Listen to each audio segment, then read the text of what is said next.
So if you're watching this video, you're probably feeling some discomfort with being on camera, or you may feel completely terrified, which I can totally relate to. Today, I wanted to share how I overcame the fear of speaking to camera so that you can start your YouTube channel in 2026. In 2016, I decided that I wanted to create a YouTube channel. I was inspired by a bunch of different creators and I thought I need a good camera. So I went and spent £750 and I bought a Canon G7X, but I was just so uncomfortable to the point of sweating, going red, feeling completely blank in my mind and just not being able to string my words together in my sentences. And that discomfort basically stopped me from creating. The other day, I actually put one of those clips into a video and I was surprised that it wasn't nearly as bad as I thought at the time. And often we just overthink things so much that we procrastinate because we fall into either analysis paralysis or perfection paralysis. Just like learning a new instrument or learning a sport, creating on YouTube is the same thing. It's a creative process. And the first videos we make are going to be the worst ones we ever make.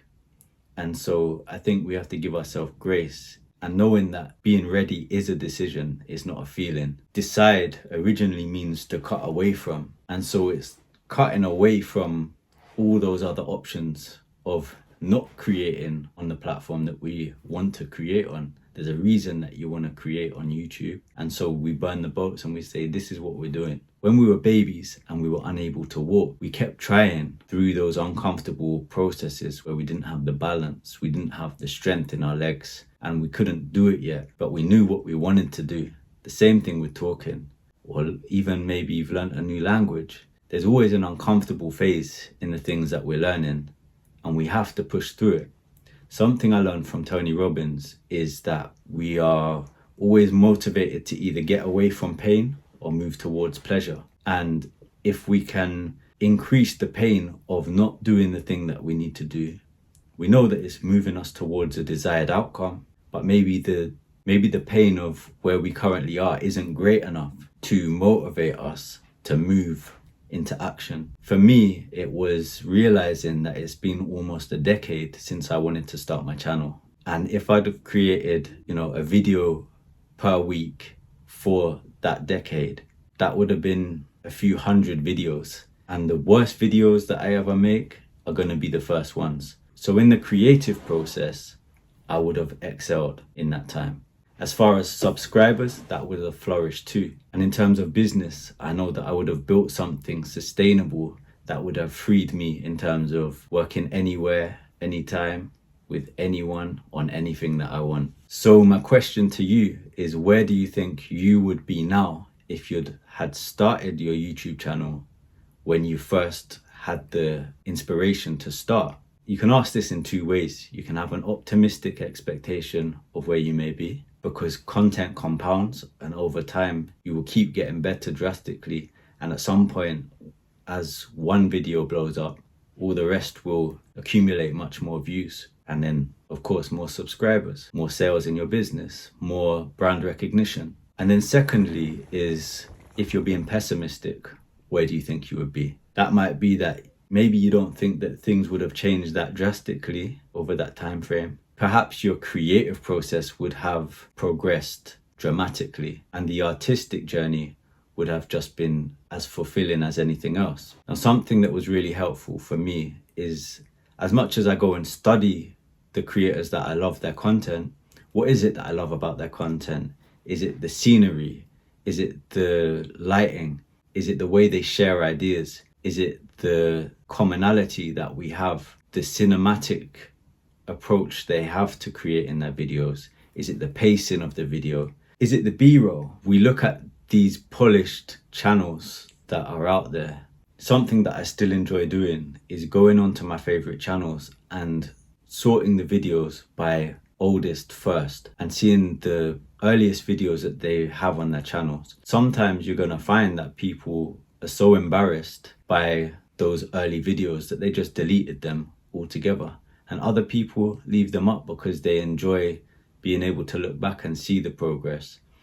And I think it's something that for me gave me a lot of confidence that, you know, people are not just naturally as charismatic as they may be now.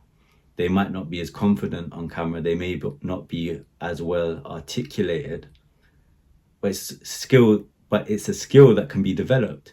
And also perfectionism like is unnecessary. There's a Japanese concept called wabi sabi, and it's about the beauty in the imperfection.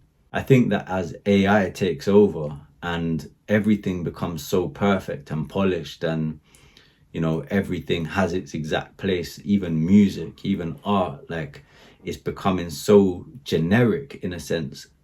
We're starting to miss this humanness. We're starting to use film cameras. We're starting to use old VHS camcorders.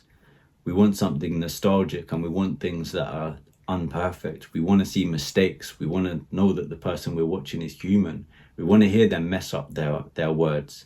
We want to see them just post a video that's not really edited. You might have some things that are cut out, but it's like, it's just real. You feel like you're talking with a friend. As far as getting started with making the content, what I personally did was realize that my favorite content creators are very cinematic, and they have a lot of B-roll. You feel like you're getting to know the person. You see the books that they read. You see the albums that they have on their shelves. You see the places they go. You see the kind of food they like to eat. You see the things they do in terms of sport or playing an instrument, different commonalities. One of my marketing teachers is Russell Brunson, and he talks about the concept of your dream 100.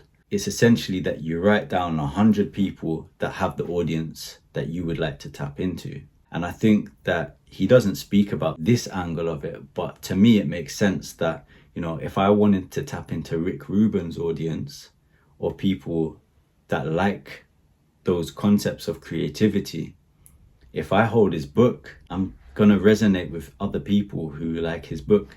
And it's another way that through your content you can tap into a dream 100. We like to watch people who feel like they're one of our friends, and you get to a place where you start to feel like you know the person, whether or not you've even met them in real life, because there's so many touch points.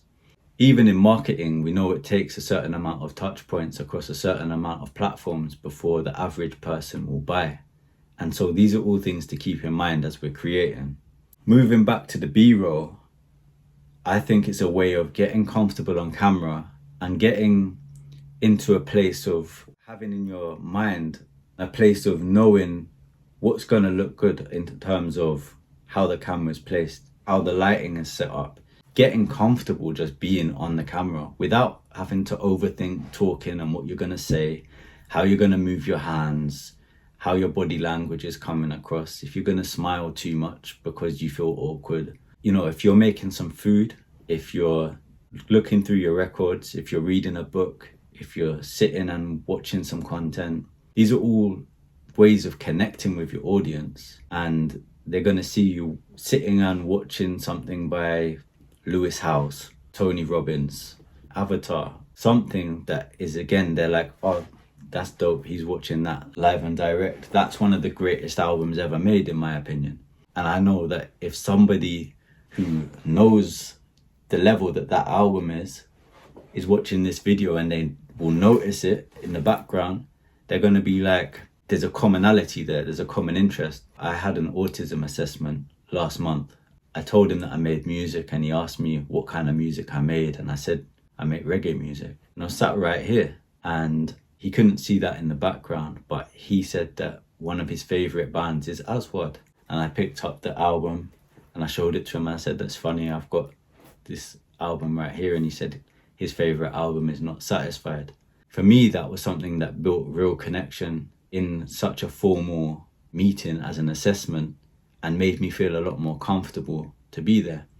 And so this B-roll that you're then able to weave in and out your content, make it more cinematic, give people an insight into your life, make it feel more interesting, will also take the pressure off you when you're doing these headshot videos and you're presenting to the camera.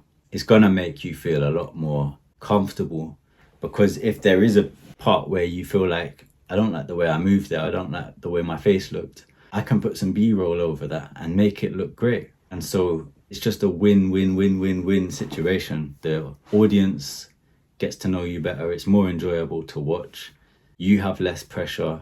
Another tip that I have is create a vision board. I put a 100k plaque on my vision board, I put that on my lock screen, and I also put, if it can be written or it can be thought, it can be filmed. And this was before I started to shoot content. I had that on the lock screen of my phone every single day. And so it was subliminally going into my subconscious mind, and it led to me pushing through and doing uncomfortable part, which was filming the first videos. And then lastly, shot your videos, you publish them, you put them onto YouTube, and you feel your whole identity shift because you're now on the same platform as everybody else. And if you could imagine being an aspiring football player and then getting onto a Premier League football pitch, even if it's not at the same time as those players, even if it's not when the whole stadium is full, you're still going to feel a level of inspiration that you're on this pitch now, and you just have to wait for the audience to appear. Lastly, for me as a musician and a producer, I realized that I need to fall in love with the process of creating videos and become obsessed with it and lose myself in the creative process.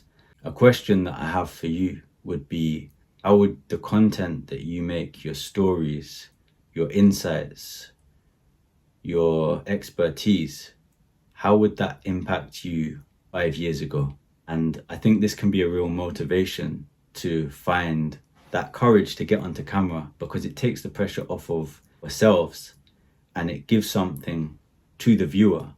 Like this video that I'm recording right now, it's like I've pushed myself through this difficult part of feeling uncomfortable, and now I've learned these different lessons that I can just share, and maybe it will be of value to someone and help them to start their channel in 2026. Hopefully it will be of value to you and you will start your channel in 2026. I hope it's been helpful, and let's win together.